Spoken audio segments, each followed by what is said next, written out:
नमस्कार, कविताची पाकशाळा चॅनलवर आपलं खूप मनापासून स्वागत। आज आपल्या किचनमध्ये आपण बनवणार आहोत मालवणी पद्धतीचा झणझणीत असा मोरी मसाला। तर चला रेसिपीला सुरुवात करूया। आता मोरीची मच्छी घरी तर साफ करता येत नाही, त्यामुळे मी बाजारातूनच ती व्यवस्थित साफ करून त्याचे तुकडे करून आणले आहेत। आता आपण ती स्वच्छ धुवून घेऊया। इथे मी मच्छी 2 ते 3 वेळा स्वच्छ धुवून घेतली आहे। आता त्याला मसाले लावून घेऊया।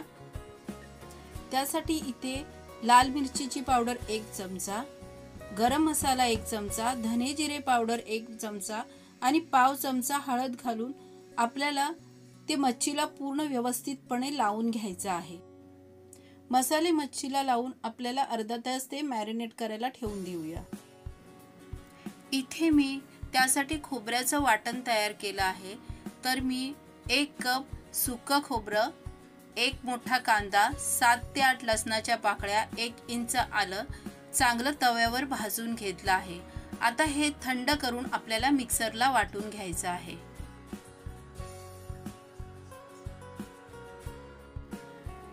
एका पॅन मध्ये 2 चमचे तेल घेऊन त्यामध्ये मी 1 मोठा कांदा बारीक चिरून घातला आहे। 7 ते 8 कढीपत्त्याची पाने घेतली आहेत। कांदा चांगला सोनेरी रंगावर येईपर्यंत आपण परतून घेऊया। आपला कांदा चांगला सोनेरी रंगावर आला आहे। आता आपण त्यामध्ये मसाले घालून घेऊया। तर 1 चमचा इथे मी लाल मिरचीची पावडर घातली आहे, 1 चमचा मालवणी मसाला घातला आहे। इथे तुम्ही तुमच्या आवडीनुसार तिखटाचं प्रमाण कमी जास्त करू शकता। तर आता हे मसाले आपल्याला तेलावर चांगले परतून घ्यायचे आहेत।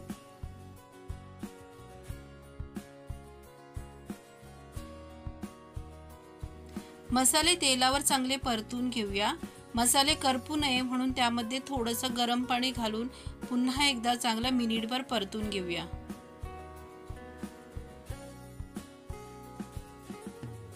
मिनिटभर मसाले चांगले परतून झाल्यानंतर आता त्यामध्ये आपण बनवलेलं वाटण घालून घेऊया।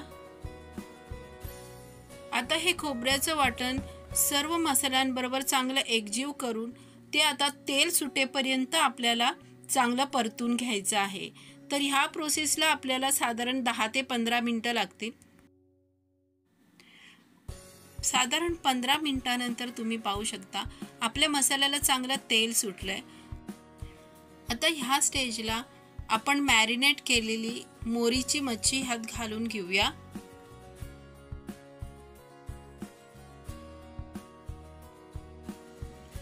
मोरीची मच्छी घालून आता ती मसाल्याबरोबर चांगली एकजीव करूया आणि तेलात चांगली परतून घेऊया।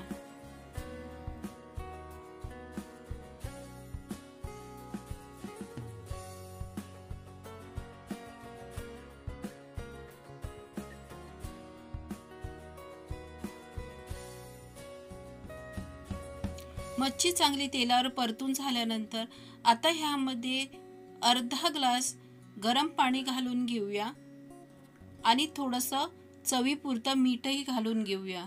मीठ घालतानाचा माझा व्हिडिओ स्किप झाला आहे। आता झाकण लावून साधारण 10 मिनिटं आपल्याला ती शिजवून घ्यायची आहे। 5 मिनिटांनंतर मी ह्यामध्ये 7 ते 8 कोकमं घालून घेतली आहेत। आता पुन्हा ह्याला झाकण लावून 5 मिनिटं अजून शिजवून घेऊया। मच्छी सतत ढवळत राहायची नाही, त्यामुळे ती कुस्करू शकते।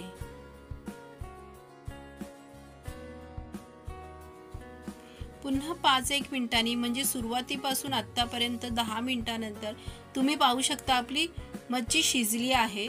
आता वरून फ्रेश कोथिंबीर घालून घेऊया आणि हलक्या हाताने ती चांगली परतून घेऊया।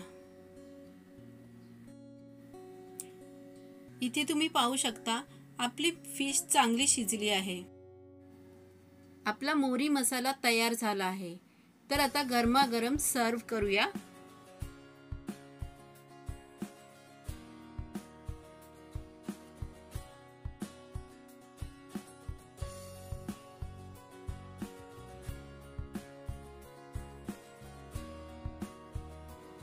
तुम्ही ही रेसिपी नक्की ट्राय करा. कशी वाटली हे कमेंट करून नक्की सांगा. आवडली असेल तर लाईक करा, शेअर करा आणि अशाच नवनवीन रेसिपींसाठी कविताची पाकशाळा चॅनलला सबस्क्राईब करा.